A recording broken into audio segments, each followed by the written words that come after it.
الحمدللہ والصلاة والسلام علی رسول اللہ۔ اجنبی عورت سے مرد کا مصافحہ کرنا۔ سوال کیا گیا ہے کیا مرد کے لیے کسی اجنبی عورت سے مصافحہ کرنا حرام ہے؟ الجواب بعون اللہ سبحانہ وتعالی، اجنبی عورت سے مرد کا مصافحہ کرنا حرام ہے اور اس کی کوئی گنجائش نہیں۔ اس کی دلیل معقل بن یسار رضی اللہ عنہ کی روایت ہے کہ رسول اللہ صلی اللہ علیہ وآلہ وسلم نے فرمایا، تم میں سے کسی کے سر میں لوہے کی سوئی گاڑنا اس بات سے بہتر ہے کہ وہ ایسی عورت کو چھوئے جو اس کے لیے حلال نہیں۔ اسے طبرانی نے روایت کیا ہے اور علامہ البانی رحمہ اللہ نے صحیح الجامع حدیث نمبر 5045 میں اسے صحیح قرار دیا ہے۔ بے شک اجنبی عورت کو چھونا فتنہ، شہوت کے ابھار اور حرام میں پڑنے کا سبب بن سکتا ہے، اور کوئی یہ نہ کہے کہ نیت صاف ہے یا دل پاک ہے، کیونکہ سب سے پاکیزہ دل اور سب سے زیادہ عفت والے رسول اللہ صلی اللہ علیہ وآلہ وسلم تھے، لیکن آپ صلی اللہ علیہ وآلہ وسلم نے کبھی کسی اجنبی عورت کو ہاتھ نہیں لگایا، حتیٰ کہ بیعت کے موقع پر بھی آپ صلی اللہ علیہ وآلہ وسلم نے عورتوں سے ہاتھ میں ہاتھ ملا کر بیعت نہیں لی، بلکہ صرف زبانی بیعت لیتے تھے۔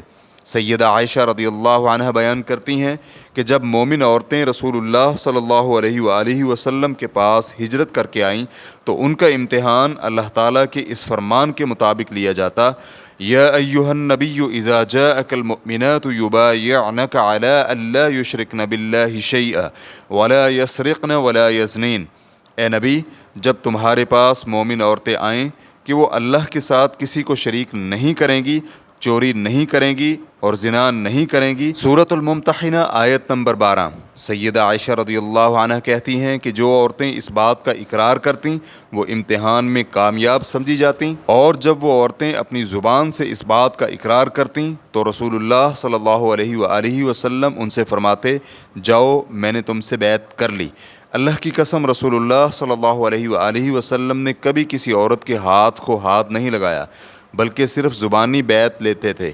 سیدہ عائشہ رضی اللہ عنہ مزید فرماتی ہیں، اللہ کے رسول صلی اللہ علیہ وآلہ وسلم نے عورتوں سے بیعت لیتے ہوئے صرف اسی چیز کا اقرار لیا جس کا اللہ تعالیٰ نے حکم دیا تھا، اور کبھی بھی رسول اللہ صلی اللہ علیہ وآلہ وسلم نے کسی عورت کے ہاتھ کو نہیں پکڑا، بلکہ آپ صلی اللہ علیہ وآلہ وسلم عورتوں سے بیعت لیتے وقت فرماتے تھے، میں نے زبانی کلامی ہی تم سے بیعت لے لی ہے۔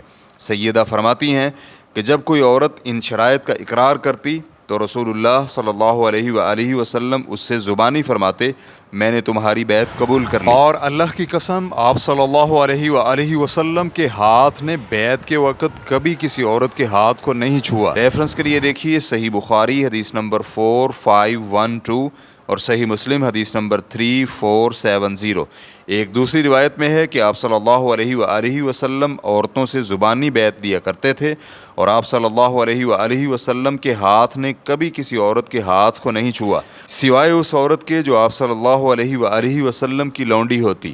بخاری حدیث نمبر 6674۔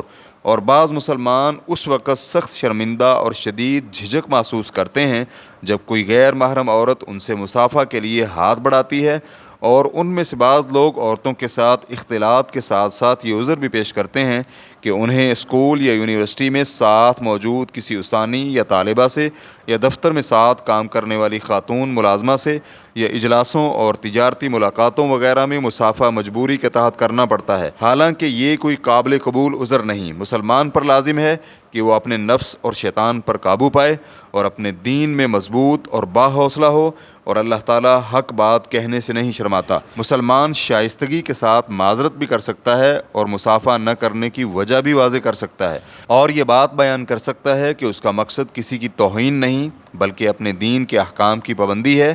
اس طرز عمل سے عموماً اسے دوسروں کا احترام حاصل ہوتا ہے۔ ابتداء میں اگر وہ لوگ تعجب کریں تو اس میں بھی کوئی حرج نہیں، بلکہ بسا اوقات یہ عملی طور پر دین کی دعوت کا ایک موقع بن جاتا ہے۔